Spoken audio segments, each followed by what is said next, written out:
Elisha కూడా quality ఉన్న మనిషే. ఎలీషా గురించి కూడా మంచి మాటలు చెప్పవచ్చు. తమ్ముడు అతను సేవకు రాలేదని కానీ సేవ పాకం ఉన్న మనిషి. వ్యవసాయం చేసుకోవడం తన పని తను చేసుకుంటున్నాడు కానీ చెయ్యి నాగల మీద ఉంది కానీ హృదయం ఇక్కడ ఉంది. దుప్పటి వేయంగానే ఏమన్నాడు, అయ్యగారేటి ఉతికి ఇస్త్రీ చేసేయమంటారా, మీ దుప్పటి నాకు ఇచ్చారేటి దాచుకోమంటారా, ఏం చేయమంటారా, ఇంటికి పట్టుకెళ్ళి పెట్టిమంటారా, ఇలాంటి తింగర ప్రశ్నలు లేవు. ఆ దుప్పటి మీద వేస్తే నేను చేస్తున్న పని వృత్తిని కుటుంబాన్ని వదిలి మహిమగల దేవుని సేవకు రావాలి అన్నంత సబ్జెక్ట్ తెలుసా పిల్లడికి. వెంటనే వచ్చి అయ్యా ఒక్కసారి అమ్మ నన్ను ముద్దు పెట్టుకుని వచ్చేస్తారా. ఆయన అంతకన్నా పెద్ద మనిషి, నా వల్ల ఇబ్బంది ఏం లేదు, నీళ్ళు వేయవలసిన దుప్పటి ఏం చేశాడు, వేసి రక్తం ఏం చేయం,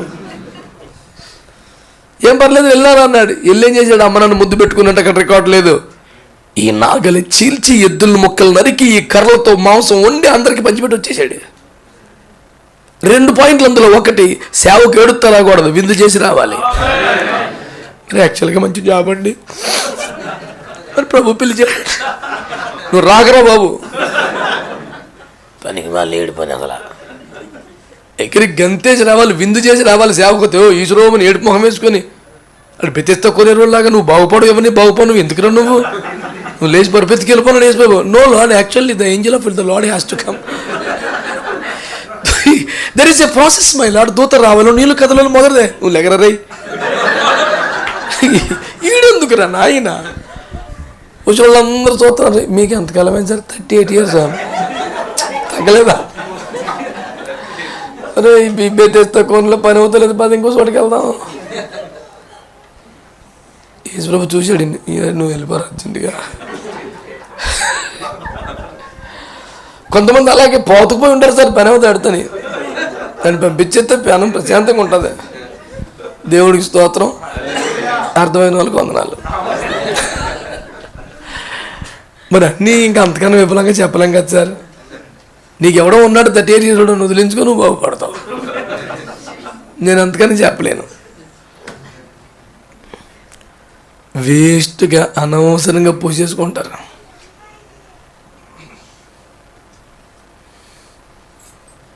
సేవకు సమర్పించుకున్న పిల్లలు మా దగ్గర ఉంటారు, చాలామంది ఉంటారు, 20 మంది దాకా. అప్పుడప్పుడు వాళ్ళ కబోర్డులు చెక్ చేస్తాను.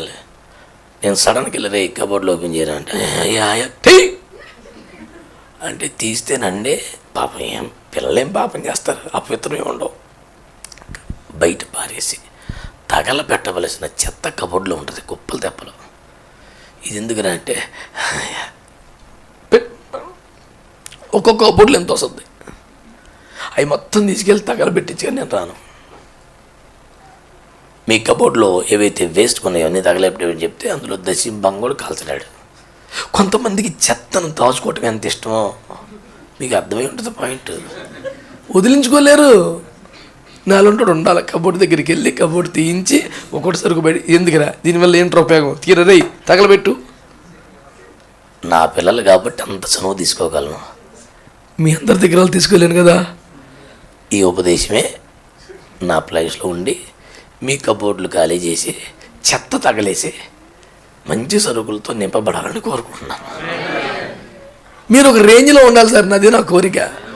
ఈ బురద ఈ చెత్త ఎంత పోగేసుకోవద్దు, నేను చెప్పేది అది. కొంతమందికి ఏంటోనండి మంచి చేయడానికి నొప్పులు పడిపోయి. ఈ నయమాన్ ఉన్నాడు, ఎవడాడు సర్వసైన్యాధిపతి, ఓడు దేశానికి కింగ్, కర్ణాటక వచ్చింది, సర్వసైన్యాధ్యక్షుడు. దానికేంటి తెలుసు ఇది పెద్దోడని వచ్చింది. ఇక మెల్లిగా కవర్ చేశాడు, సాక్షులు వేస్తున్నాడు, గ్లౌజులు వేస్తున్నాడు, చేస్తున్నాడు, కానీ పిల్ల చూసేసింది. మా పాస్టర్ గారు ప్రార్థన చేస్తే స్వస్థ వస్తుందని చెప్పింది. ఏం సాక్ష్యం అండి, వచ్చింది. మొత్తానికి ఇక్కడికి వచ్చాడు. ఆయన డిప్లొమాటిక్గా వస్తారు కదండి, ఆ రాజుగారితో లెటర్ రాయించుకొచ్చాడు, ఈ రాజు దగ్గరికి వెళ్ళాడు, మొత్తానికి వచ్చాడు. ఎందుకంటే ఒక రాజు స్థాయిలో వచ్చేవాడు అమాయకంగా వచ్చేసి గవర్నెన్స్ చేసేతో రాడు కదా. కానీ వచ్చిన రేంజ్లో వచ్చిన ఫీలింగ్స్ మాత్రం అమాయకంగానే ఉన్నాయి. అతడు వచ్చును, నూనె రాచును, తన చెయ్యి ఆడించును అనుకున్నాడంట. ఇది అవటానికి పెద్ద మనిషి కానీ అన్నీ సండే స్కూలే.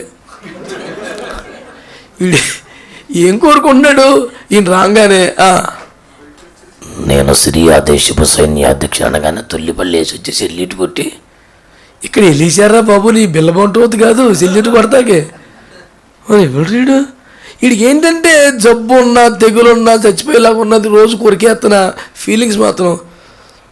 I'm the supreme commandant of the whole militaries, you know. As per the protocol you must honour me. There must be red carpet and you must come forward and receive. నువ్వు రోగిస్తుడి ప్రార్థన చేయించుకో, but still I'm the commandant, you know. మరి ఆ పురుగుని ఎందుకు ఆపలేదురా commandant? ఏం చేసావు నీ తుపాకి? వర్కౌట్ అవ్వదు కదా, జాగ్రత్తగా. కొంతమందికి అవి ఉంటాయి. యాక్చువల్గా నేను చాలా వద్దురా మన పొజిషన్ ఏంటి. వచ్చాడు ఆయన ఏమన్నాడు సింపుల్గా, నన్న యోర్దాన్లో 7 సార్లు మనం ఆడికి ఈగో హట్ అయిపోయింది. ఒక దేశపు సర్వ సైన్యాధ్యక్షుడు బయటకు వచ్చి కనీసం మర్యాద చేయలేదు.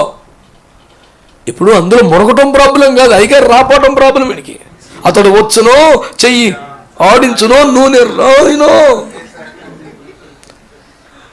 సరసరసర ఇంటికి వెళ్ళిపోతున్నాడు. అందులో ఒకడున్నాడు మారు మనసు ఉన్నవాడు. అయ్యా మీరు ఒక 10 లక్షలు అడిగితే ఇవ్వబోదురా అండి. 10 ఏంట్రా 20 ఇద్దరు అన్నాడు. మరి సొమ్మని గడ మునగమని అడిగా నొప్పి ఏముందా? మరి అంతేనటవా? అంతే సార్, మునిగాడు వేసి రక్తం ఏం చేయం. పసి పిల్లవందే అలాగే. సరే మనం సమాజంలో చదువుకున్నాం, పెద్దవాళ్ళు అయ్యాం, సొసైటీలో పొజిషన్ ఉంది, మనకంటూ గుర్తింపు ఉంది, ఒక రేంజ్ ఉంది, కొన్ని ఉంటాయి మనకు కూడా. కానీ అవి పనికిరావు. పనికిరాని ఎందుకు సార్? యోర్దాన్లు పడేలా అవన్నీ తీసుకెళ్తే దేవునికి స్తోత్రం. నీకు కొన్ని ఎక్స్పెక్టేషన్. యాక్చువల్గా నాకేమో వ్యతిరేకత లేదు కానీ ఆ రోజు కొంచెం ఎందుకు మరి నాకు కొంచెం ఆ ఎలిశాక ఎన్ని తెలియదురా పాపం. గదిలో కూర్చొని ప్రార్థన చేసుకుంటాడు. దేవుడు ఏం చెప్పండి చెప్తాడు, నువ్వేమో ప్రోటోకాల్ అంటావు, రెడ్ కార్పెట్ అంటావు. నేనేం తెలుసు పాపం, పెద్ద మనిషి, ప్రార్థన చేసుకునే మనిషి. అతనికి ఎంతవరకు నీ సమస్య పరిష్కారం చేయాలా? ఈ ప్రోటోకాల్ పట్టించుకోకు. నీకేం కావాలి? అభిషేకం కావాలి, ప్రత్యక్షత కావాలి, వర్తమానం కావాలి, దేవుని కార్యాలు జరగాలి. అంతేగాని మరి అది కూడా మరి ముఖ్యమే కనుక ఇంటికి వెళ్ళిపోతున్నాడు ఇంటికి సీరియస్గా. మా ఊరుడు తప్ప ఎవరు మాట్లాడతలేదు. దేవునికి స్తోత్రం. హల్లెలూయా. నా వైట్ పట్టుకున్నారు మీరు. ప్రార్థనా పరుడికి ఎవరు కావాలి? పరిశుద్ధులకి ఎవరు కావాలి? నీతిమంతులకి ఎవరు కావాలి? ఆత్మపూర్ణులకి ఎవరు కావాలి? ఈ నామకార్థంగా శరీర ఎందుకు సార్ మనకి? ఆ క్వాలిటీ మెయింటైన్ చేయాలి, లేకపోతే లైఫ్ వేస్ట్ అయిపోద్ది. ఓ ఇంటికి ఓ గర్రం వేసుకొని రథాలు వేసుకొని టక్క టక్క టక్క టక్క వెళ్తున్నాడు. మంచి స్పీడ్ బాగానే ఉంది కానీ రోగమాలకు ఉంది కదా. నీ స్థాయి, నీ స్థానం ఉపయోగపడదు. దైవజనుడు మాటకు లోపడితే పని జరిగిపోయింది. కానీ కొన్ని వేస్ట్ ఉన్నాయి, వదిలేద్దాం. ఏంటి వేస్ట్? కొన్ని బురదలు, లోతుగాళ్ళు, కొన్ని ఆహాలు, ఇవన్నీ వదిలేస్తేనే మనం షైన్ అవుతాం.